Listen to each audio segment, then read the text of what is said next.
Haleluya. Haleluya. Haleluya. Haleluya. Haleluya. Haleluya. Yang bersuka cita lambaikan tangan. Haleluya. Puji Tuhan. Beri kemuliaan bagi Raja di atas segala raja. Haleluya. Saya bersyukur kalau saya masih bisa dibawa Tuhan sampai di tempat ini. Itu karena anugerah Tuhan yang besar. Kalau saya boleh menyampaikan kebenaran firman Tuhan di jemaat GPDI Bethesda Buminyur. Haleluya. Saya juga berterima kasih kepada pengurus gereja, Bapak Gembala dan Ibu Gembala yang sudah mempercayakan saya pada malam hari ini. Saudara, perkenalkan nama saya Christian Tiwang. Saya tak pernah terpikirkan oleh manusia, tak pernah terpikirkan, tak pernah terselami oleh manusia kalau saya boleh menjadi hamba Tuhan. Sebab saudara melihat latar belakang saya, saudara, badan saya penuh dengan tato, saudara. Tetapi itulah Tuhan. Apa yang tidak terpikirkan oleh manusia, apa yang tidak mungkin bagi manusia, tetapi bagi Tuhan tidak ada perkara yang tidak mungkin. Tidak ada perkara yang mustahil. Nah saudara, tidak berlambatan waktu, mari kita buka Alkitab kita dalam kitab Roma 5. Kitab Roma 5 ayat 6 sampai dengan yang ke-10. Roma 5 ayat 6 yang ke-10 firman Tuhan berkata seperti ini. Ayatnya yang ke-6. Saya baca buat saudara-saudara yang ada di tempat ini. Saya percaya saudara-saudara di tempat ini masih diberkati oleh Tuhan. Sebab berkat yang sesungguhnya ketika kita masih sehat, ketika kita masih kuat, ketika kita masih bernafas, itu adalah berkat daripada Yesus. Amin. Nah saudara, saya baca buat saudara. Karena waktu kita masih lemah, Kristus telah mati untuk kita, orang-orang durhaka, pada waktu yang ditentukan oleh Allah. Sebab tidak mudah seorang mau mati untuk orang yang benar, tetapi mungkin untuk orang-orang yang baik. Ada orang yang berani mati, akan tetapi Allah menunjukkan kasih-Nya kepada kita oleh karena Kristus telah mati untuk kita ketika kita masih berdosa.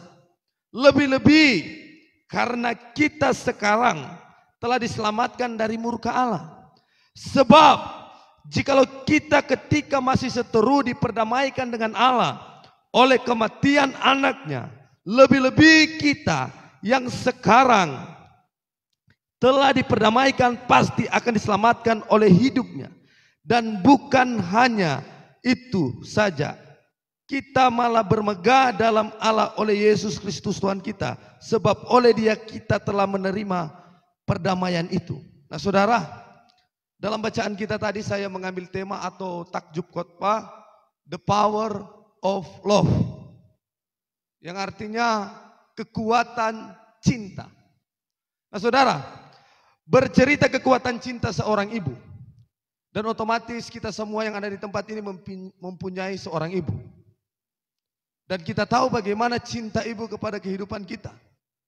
Ibu telah mengandung kita, melahirkan kita, bahkan melahirkan dengan secara sakit. Sebab itu kutuk yang diberikan oleh Tuhan bagi setiap wanita, melahirkan secara kesakitan. Dan begitu juga cinta ibu kepada kita. Dia melahirkan kita, dia membesarkan kita dan menjaga kita. Dan saya tahu semua yang ada di tempat ini memiliki seorang ibu. Kalau mungkin ada di tempat ini atau ada yang sedang lagi menonton live streaming yang tidak mempunyai ibu, saya mau katakan saat ini juga, mungkin engkau tidak pernah dicintai oleh seorang ibu, tetapi saat ini juga saya mau berkata bahwa engkau dicintai oleh Tuhan Yesus Kristus sejak engkau dilahirkan. Nah saudara, bercerita tentang kasih ibu kepada kita, kembali kita melihat bagaimana cara kita merespon cinta Tuhan kepada kita. Nah, bercerita cinta Tuhan di dalam kehidupan kita. Dia sudah sanggup mencintai kita. Dengan cara apa? Dengan cara dia menderita, dihina, dijelekan, dijatuhkan. Dan bahkan banyak orang yang mencari-cari kesalahan Yesus. Nah saudara, dan Yesus itu terlalu mencintai kita. Dan kalau kita merespon cinta Yesus kepada kita, kalau kita respon cinta Yesus, kita akan mendapatkan janji kekekalan dalam kehidupan kita. Amin. Kalau kita mencintai Yesus dan mengasihi Yesus, maka kita akan mendapatkan janji kekekalan daripada Yesus. Sebab Alkitab mencatat, carilah dulu kerajaan Allah, maka semuanya akan ditambahkan kepadamu. Haleluya. Ada banyak orang yang sudah tidak mementingkan Yesus, tetapi mementingkan harta kekayaan. Mereka tidak tahu kalau mereka mencari harta kekayaan. Mereka tidak tahu kalau mereka mencari mobil banyak. Mungkin Alphard, mungkin Avanza, mungkin Lamborghini, mungkin mobil-mobil mewah. Tetapi mereka tidak tahu. Hanya satu mobil yang membawa mereka. Mobil apa? Ambulans. Berbondong-bondong membeli tanah, membeli kekayaan, membeli tanah berapa hektar. Tetapi cuma satu tanah yang dipakai. Ukuran badan, yaitu kubur. Nah saudara, jadi saudara berarti di sini yang lebih, yang intinya kita mencari dahulu kerajaan Allah, maka semuanya akan ditambahkan kepada kita, yaitu janji kekekalan. Haleluya.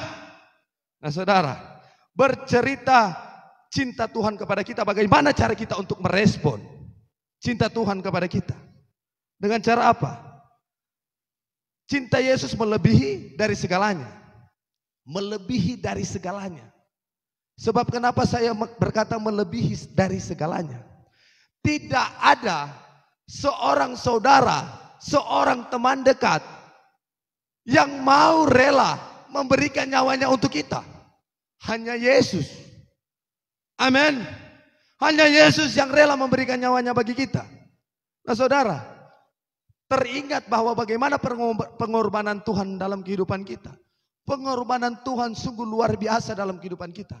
Kalau kita kembali mengingat masa itu, bagaimana Yesus dicambuk, bagaimana darahnya tercurah, bagaimana dia dipasang mahkota duri, bagaimana dia ditendang, bagaimana dia diludahi, dan dia hanya diam saja. Dan banyak orang yang tidak mengenal Yesus, yang hanya berani bacot-bacot, kritik-kritik, bahkan hujat-hujat.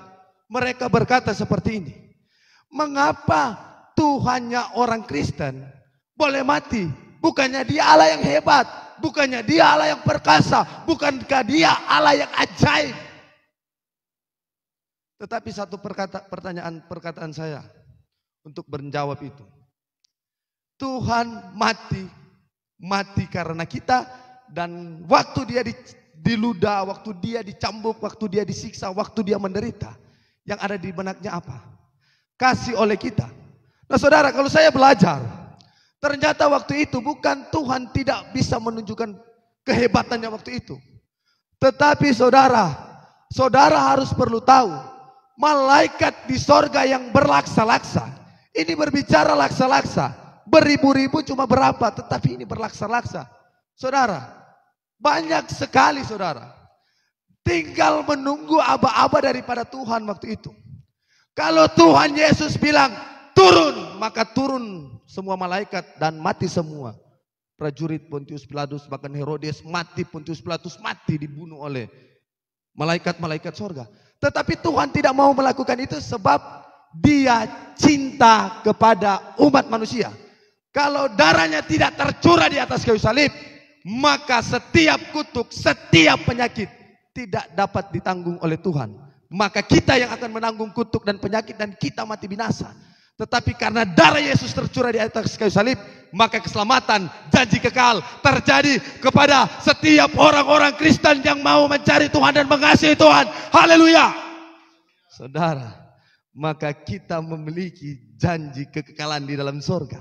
Bagi orang yang tidak mengenal Tuhan, saya pastikan mati binasa di dalam neraka yang kekal. Tetapi kalau bagi orang yang mau mencari Yesus, maka kita akan mendapatkan cinta daripada Tuhan di kekekalannya, itu Yerusalem yang baru.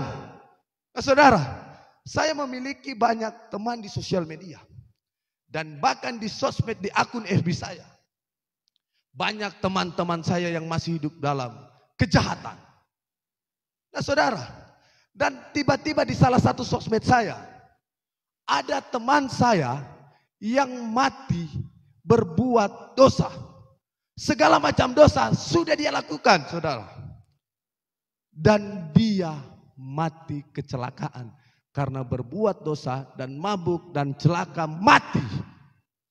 Dan tiba-tiba, saudara, ketika diposting di akun sosial media yaitu Facebook, bahwa dia sudah mati, banyak orang yang selalu komen, sampai jumpa kawan, sampai bertemu di Yerusalem yang baru. Ada juga yang komen, pertandingan imanmu sudah selesai.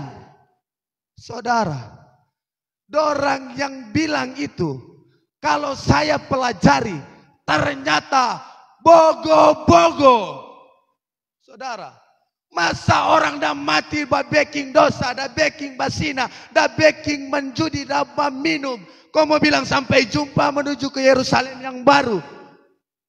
Dia pikir di dalam sorga itu ada PNS, ada DP papa, ada DP saudara, DP dengengan. Saudara, Yerusalem yang baru hanya orang-orang yang mengikuti perintah Tuhan. Kalau mati masuk surga, tapi kalau mati dalam kejahatan dan tidak bertobat, maka tempat mereka adalah neraka yang kekal. Oke, kalau memang berdosa di dunia, kau datang ke Tuhan, mengaku setiap kesalahan, mengaku dosa, memberikan diri dibaptis dan mengerjakan keselamatan dengan takut dan gentar, maka keselamatan akan terjadi kepada setiap orang berdosa, sebab engkau berharga dan mulia di mata Tuhan.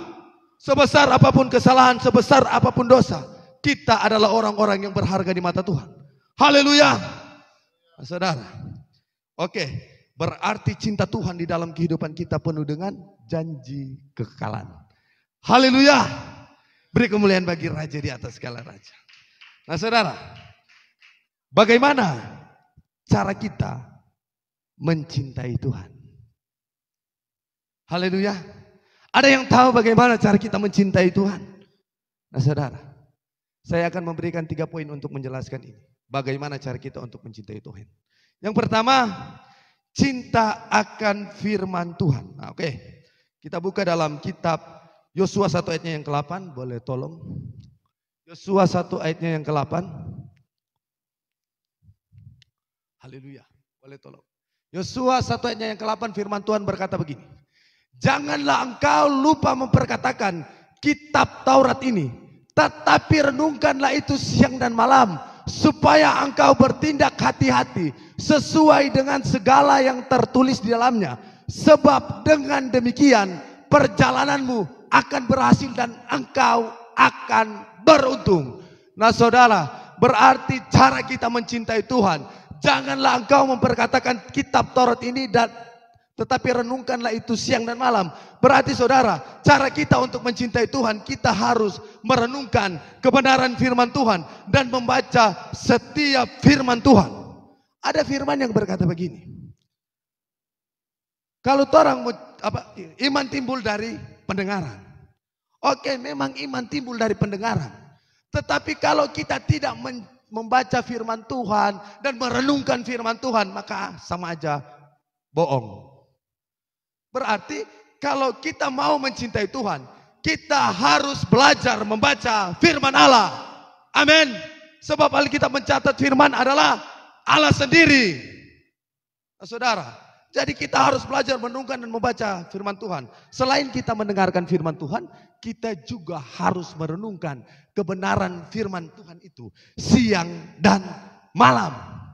Amin. Nah saudara, coba kita lagi kembali baca dalam 1 Timotius 4 ayat yang ke-13. 1 Timotius 4 ayatnya yang ke-13. Nah saudara, bagaimana kita membaca firman Allah, begitu banyak janji yang Tuhan berikan dalam kehidupan kita. Nah saudara, dalam 1 Timotius 4 ayatnya yang ke-13 firman Tuhan berkata begini. Sementara itu, sampai aku datang, bertekunlah dalam membaca kitab suci, dalam membangun dan dalam mengajar. Nah saudara, firman Allah sudah menjelaskan, sementara sebelum Tuhan datang yang kedua kali, kita harus merenungkan dan membaca firman Allah. Dan membangun dan dalam mengajar. Nah saudara, jadi begini, ternyata saudara, kalau kita di dalam kehadirat Tuhan seperti malam ini, membacakan dan mendengarkan kebenaran firman Tuhan, berarti kita memiliki hal yang akan terjadi ketika Tuhan Yesus datang kali yang kedua. Kalau Tuhan Yesus datang kali yang kedua, kalau setiap hati kita sungguh-sungguh kepada Tuhan dan dalam hadirat Tuhan dan dalam membaca kebenaran firman Tuhan, itu bukti bahwa kita mencintai Tuhan dan kita akan terangkat ke sorga. Haleluya. Kalau Tuhan datang kali yang kedua, orang ada sementara begini, otomatis kalau tong hati tulus kepada Tuhan dan sungguh-sungguh kepada Tuhan, otomatis kita akan terangkat bersama Bapa di sorga. Berarti kalau dong pamabo, berarti kalau dong pebahugel, berarti kalau dong main judi, berarti dong nak masuk ibadah, nyanda mau terangkat ke sorga ke siang. Haleluya. Saudara, berarti kalau orang dalam ibadah, dalam merenungkan firman Tuhan, mendengarkan firman Tuhan, membaca firman Tuhan, kita punya janji sorga.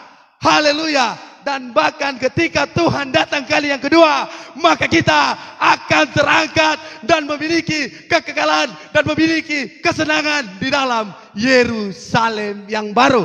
Haleluya. Sebab Alkitab mencatat bahwa kalau kita hidup berkenan di hati Tuhan, maka kita adalah warga-warga kerajaan sorga. Haleluya. Beri tepuk tangan bagi Tuhan Yesus. Dahsyat Tuhan. Nah, saudara, berarti kita adalah warga-warga kerajaan sorga kalau kita melakukan ini. Dan ini bukti bahwa kita mencintai Tuhan Yesus Kristus. Haleluya. Nah, saudara, yang kedua, menyerahkan hidup kita sepenuhnya kepada Tuhan. Nah, saudara, jadi begini. Kalau kita menyerahkan hidup kita sesungguhnya kepada Tuhan, yang pertama, tidak berjalan dengan kehendak kita sendiri. Haleluya. Nah, jadi saudara begini. Kalau yang kedua, menyerahkan hidup kita seutuhnya kepada Tuhan. Jadi kita tidak berjalan dengan kehendak kita sendiri. Kita harus berjalan sesuai perintah Bapa di sorga. Sesuai kehendak Tuhan.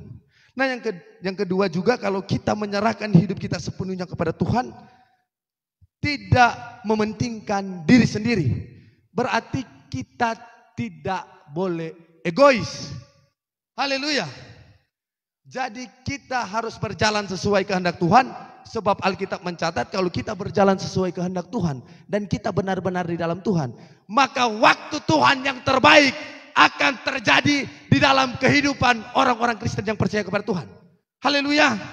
Nah, yang kedua, tidak mementingkan diri sendiri. Berarti kalau kita menyerahkan hidup kita kepada Tuhan, jangan mementingkan diri sendiri, yaitu jangan egois.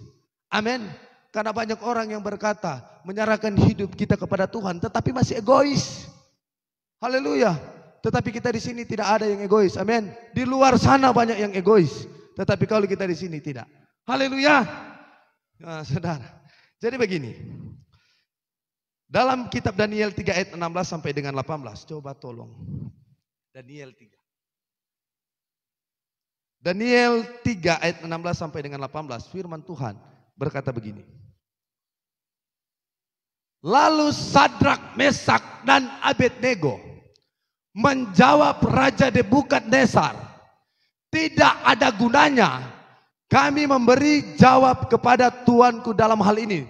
Terus, jika Allah kami yang kami puja sanggup melepaskan kami, maka ia akan melepaskan kami dari perapian yang menyala-nyala itu dan dari dalam tanganmu ya Raja.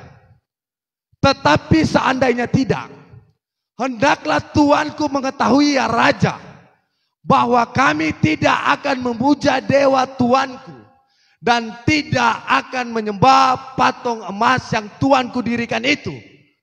Maka, nah saudara, sampai di situ. Nah saudara, ini bercerita Sadrak, Mesak dan Abednego. Mereka telah diancam Raja Nebukadnezar untuk menyembah patung berhala yang Tuhan mereka dirikan itu. Tetapi apa jawab Sadrak, Mesak dan Abednego? Kalau Tuhan pun kami tidak menyelamatkan kami, kami tidak akan menyembah patung berhala yang Tuhanku dirikan itu.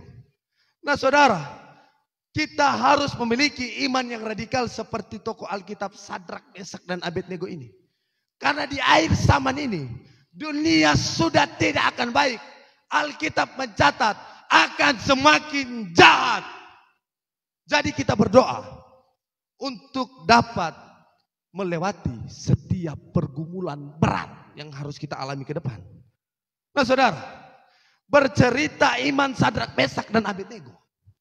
Mereka memiliki iman yang sangat radikal, saudara. Mereka sudah diancam oleh Raja Nebukadnezar, kalau tidak mau sembah patung berhala yang saya dirikan, saya akan lemparkan kalian di dalam perapian yang menyala-nyala. Nah saudara, Sadrak, Mesak dan Abednego mati. Kalau mati, torang dibawa mau sembah itu patung berhala yang Tuhan ku dirikan. Begitu juga dengan kita sekarang. Kita harus katakan begini. Kalau ada orang mau paksa, oh torang gak mesti begini. Nyanda, kita pe gereja GPDI Bethesda Bomineur, dan kita punya Tuhan Yesus Kristus. Sekali Yesus, tetap Yesus. Haleluya. Jadi kalau orang mau ancam, nyanda, kita punya gereja GPDI Bethesda Bomineur. Amin. Haleluya. Jadi saudara, kita harus memiliki iman yang seperti mereka. Sekalipun saudara, mereka pe kepala batu, nih mau dengar dong pe raja, dorang tiga itu selempar di dalam perapian yang menyala-nyala. Saudara, bukan main dong pe iman radikal, kepala batu. Berarti dorang sekali Yesus, tetap Yesus. Kepala batu dibagus. Haleluya. Begitu juga orang, boleh kepala batu, yang penting tuh kepala batu itu iman kepada Tuhan Yesus Kristus. Biar le mau tembak, biar le mau bunuh, kita tetap Yesus. Amin. Nah saudara, kongsel lempar di dalam perapian yang menyala-nyala. Ternyata saudara, ketika mereka di dalam dibakar hidup-hidup di dalam perapian yang menyala-nyala, tidak terjadi sekalipun luka mati, tidak terjadi dalam kehidupan mereka. Karena mereka ditolong oleh Tuhan. Sebab Alkitab mencatat, Tuhan bersama-sama mereka. Waktu mereka dibakar hidup-hidup, mereka tetap hidup. Bahwa kita percaya, kalau kita memiliki Tuhan seperti, kalau mereka sembah waktu itu Tuhan itu, berarti sama dengan Tuhan yang Sadrak, Mesak sembah, sama dengan Tuhan yang kita punya saat ini. Amin. Berarti kalau Tuhan sanggup menolong Sadrak, Mesak dan Abednego, begitu juga dengan kita. Tuhan sanggup menolong setiap pergumulan, beban beratmu. Tuhan dapat menanggungnya. Haleluya. Saudara, Tuhan mampu menanggung setiap permasalahan, persoalan di dalam kehidupanmu. Yesus baik, amin. Yesus ajaib, Yesus sanggup menolong setiap apapun yang akan terjadi dalam kehidupanmu. Oke, mungkin engkau dapat pergumulan, proses yang berat. Seringkali proses terjadi di dalam kehidupanmu untuk membuat kita semakin dekat dengan satu nama yang hidup, sumber segala sumber, yaitu Tuhan Yesus Kristus. Oke, ada banyak orang begini. Ketika mendapatkan pergumulan daripada Tuhan, so betul-betul ikut Tuhan, tetapi lupa Tuhan. Tuhan juga tidak betul. Masa kita so ikut Tuhan? Masa kita masih menderita? Masa kita so ikut Tuhan? Masa kok kita susah begini? Masa kita so bilang kuat Tuhan ada mujizat? Kenapa kita dapat sakit tetap tidak dapat mujizat? Nah saudara, oke, orang memang berdoa tentang berkat. Kalau memang Tuhan berkati di dunia ini cuma bonus. Amin. Tetapi berkat sesungguhnya bagi orang yang percaya mengikuti Tuhan. Berkat sorga, kesenangan di sorga, menabung di sorga. Haleluya. Saudara, jadi begitu saudara. Kita harus memiliki iman seperti mereka. Dan yang ketiga, mempersembahkan seluruh hidup kita kepada Tuhan. Kalau kita kembali melihat bahwa Sadrak, Mesak dan Abednego, mereka menyerahkan seutuhnya kepada Tuhan. Amin. Nah saudara, nah yang ketiga, mempersembahkan seluruh hidup kita kepada Tuhan. Roma 12 ayatnya yang pertama. Haleluya.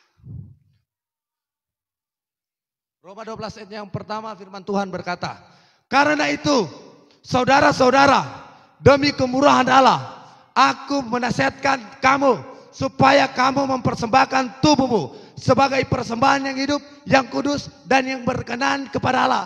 Itu adalah ibadahmu yang sejati. Nah saudara, berarti bercerita mempersembahkan menyerahkan seluruh hidup kita kepada Tuhan. Oke, firman Allah berkata, karena itu saudara-saudara, demi kemurahan Allah, aku menasihatkan kamu supaya kamu mempersembahkan tubuhmu sebagai persembahan yang hidup. Nah saudara, ada banyak orang yang salah tafsir ayat ini.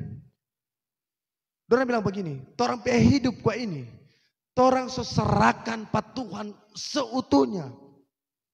Jadi, biar jo torang sonak mau kasih perpuluhan, biar jo torang pe persembahan 2.000 tiap hari. Salah total saudara. Kalau torang mempersembahkan seutuhnya hidup kita kepada Tuhan, berarti kita menyerahkan seutuhnya milik Tuhan. Kalau kita diberkati 1 juta, berarti 100 untuk Tuhan. Kalau kita diberkati 5 juta, berarti 500 untuk Tuhan. Kalau torang nyana sebalik Tuhan punya, maka kesusahan akan terjadi dalam kehidupanmu. Jadi kalau kita mempersembahkan hidup kita, bukan berarti orang persembahkan seutuhnya orang hidup untuk dompet nak mau persembahkan. Sama aja bogo-bogo tuh begitu. Kalau orang persembahkan orang hidup, orang mesti persembahkan seutuhnya 1/10 daripada Tuhan. Haleluya. Sebab seringkali Tuhan berikan uang itu hanya titipan. Bukan punya kita sendiri, tetapi milik Tuhan juga. Jadi kembalian milik Tuhan. Banyak orang yang berdoa begini. Tuhan, berkati bagi kita Tuhan. Kita sudah ada doi. Tuhan, berkati bagi kita Tuhan. Kita so habis doi. Ketika Tuhan berkati, ketika Tuhan berikan uang, berlimpah-limpah, berlipat kali ganda, persembahan tetap 2.000. Haleluya. Nah saudara, berarti kalau Tuhan berkati kepada kita, kasih kayak biar cuma 2.000, yang penting ada 4.000 atau 6.000, pas itu. Yo, toh kasih lebih tadi biar cuma 2.000, DP recehan, yang penting lebih. Bagaimana Tuhan so berkati kau persembahan tetap 2.000. Haleluya. Luar biasa. Ada juga begini. Ketika sakit berdoa, Tuhan tolong Pak kita ada sakit Tuhan. Tuhan sembuhkan Pak kita ada sakit Tuhan. Serta Tuhan sebaik. Lupa Tuhan. So di mau masuk gereja. So di mau beribadah. Saudara, itu hanya kemurahan. Jadi kalau kita mendapatkan kemurahan daripada Tuhan, jangan sombong dalam hadirat Tuhan. Cari Tuhan supaya hidup. Alkitab mencatat, carilah Tuhan, maka kamu akan diselamatkan. Kalau tidak mencari Tuhan, bagaimana mau diselamatkan? Kalau tidak mencari Tuhan, mungkin kita akan mati berarti. Saudara, kalau saya tidak bertobat dan tidak mencari Tuhan, saya berjumpa dengan Tuhan di penjara. Kalau saya tidak bertobat dan mencari Tuhan, mungkin saya sudah mati. Saudara, tetapi itulah Tuhan. Ketika saya mencari Tuhan, maka saya bersyukur saya dilantik menjadi seorang hamba Tuhan GPDI di sekolah Alkitab Tentena. Haleluya. Bagi Tuhan tidak ada perkara yang mustahil. Amin. Orang dia bilang begini bagi kita. Masa Tutian itu mau jadi hamba Tuhan? Bogo-bogo begitu. Oh dong, dia bilang begitu bagi kita. Masa Tutian itu mau jadi hamba Tuhan? Masuk keluar penjara begitu? Masa Tutian mau jadi hamba Tuhan? Buta huruf dia. So bertobat so dia. Berarti dia so gila. Tuhan bilang begitu bagi kita. Saudara, tetapi itulah Tuhan. Ternyata kita jangan pernah dengarkan apa kata manusia. Jangan pernah dengarkan apa kata orang. Saudara, banyak orang yang cuma mencari-cari kesalahan. Itulah ular beludak orang-orang Farisi kan. Orang-orang Farisi, dorang tuh cari-cari kesalahan Pak Tuhan. Kau Tuhan bilang apa? Waktu dorang bawa, ini apa? Ini perempuan yang jatuh dalam dosa persinahan. Dorang bawa pada Yesus. Tuhan yang nak bilang ular beludak patu perempuan dalam melakukan kesalahan.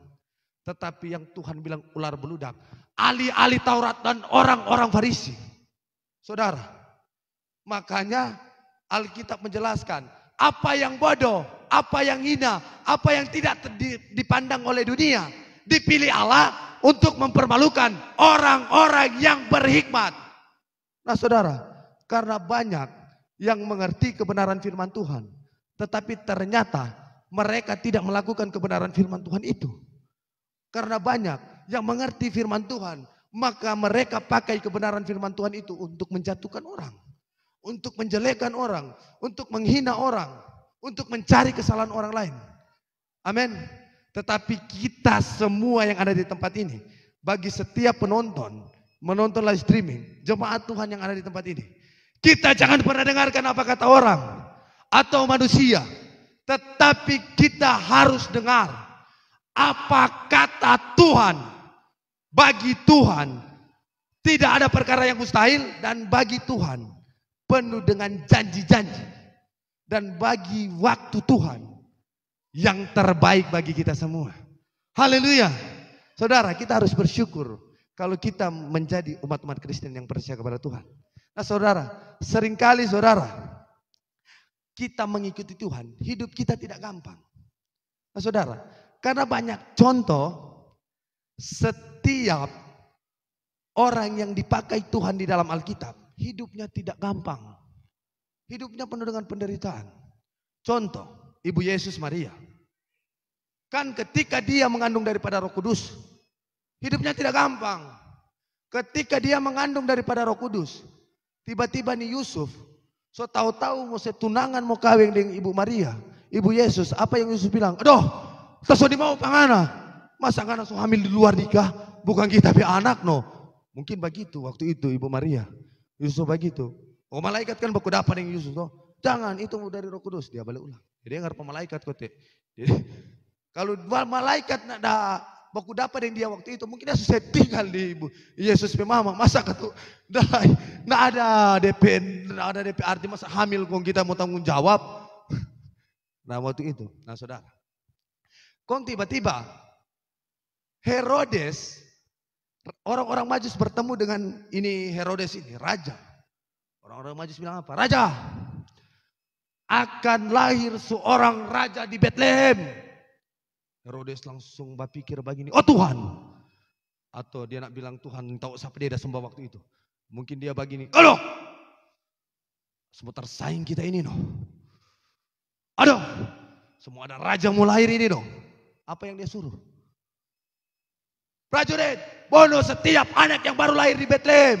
Ternyata nih Herodes PHT ini bukan cuma jahat, ternyata juga pangmangiri. Saudara, saya percaya di tempat ini tidak ada hati Herodes, di luar sana banyak hati Herodes. Hati Herodes itu apa? Iri, jahat. So bos lagi mau suka mau tersaingi. So raja lagi mau tersaingi. Dia pikir ini raja dunia. Raja di atas segala raja yang mau lahir dia mau bunuh. Ternyata tidak terjadi kan. Tetapi Ibu Yesus itu sangat menderita waktu itu ketika dipakai Tuhan. Harus lari dikejar-kejar Herodes. Harus lari dikejar-kejar Herodes. Mengandung di kandang yang hina. Nah saudara, tetapi itulah. Maka waktu Tuhan pakai Maria, hidupnya tidak gampang kan kalau kita melihat. Coba saat ini tuh orang, ada perempuan yang datang tuh. Kon dia datang, tiba-tiba. Pak Gembala David, Ibu Gembala. So hamil kita dari Roh Kudus. Bagaimana lah Ibu Gembala? Masa dari Roh Kudus? Tatap. Dari Roh Kudus. So hamil kita dari Roh Kudus. Oh Tuhan Yesus. Darah Yesus. Dari Roh Kudus paling. Darah Yesus. Masa dari Roh Kudus? Iya kan? Begitu juga dengan Maria waktu itu mungkin. Nah mungkin dia orang percaya. Masa dari Roh Kudus paling, woi, ada Roh Kudus apa ngana ini? Tapi lapungus di mana? Masuk dari Roh Kudus. Nah, jadi begitu. Jadi hidup Maria tidak gampang waktu itu. Yusuf, bercerita Yusuf. Hidupnya juga tidak gampang. Dilemparkan di sumur, bahkan mau dibunuh oleh kakak-kakaknya. Mau dibunuh oleh kakak-kakaknya. Masuk baku dapat dengan tanta yang paling genit di dunia. Potifar, oh Tuhan, dia mau perkosa Pak Yusuf, Yusuf lari, oh tadi mau tanta. Dia perkosa Pak Yusuf, masa kan dia mau perkosa Pak Yusuf? Oh Yusuf lari, ada fitnah. Dia perkosa, dia mau perkosa. Padahal Yusuf kata udah lari, dia mau. Dia perkosa Pak Yusuf, Yusuf lari, balompa, tak tinggal Yusuf baju. Dia bilang apa? Toh, dia coba-coba memperkosa saya masuk di penjara. Tetapi apa yang Yusuf terjadi kepada Yusuf? Karena Yusuf berkenan di hati Tuhan. Maka setiap berjumpa dengan orang, Yusuf tidak punya kekayaan, tetapi dia boleh jadi berkat buat banyak orang. Di penjara dia jadi berkat. Saudara. Dan apa yang dia bilang? Sekalipun manusia mereka-rekakan kejahatan kepadaku, tetapi Tuhan mereka-rekakan kebaikan kepadaku. Saudara. Manusia boleh mencelakakan kita, tetapi Tuhan, kalau kita berkenan di hati Tuhan, maka kita akan menjadi berkat.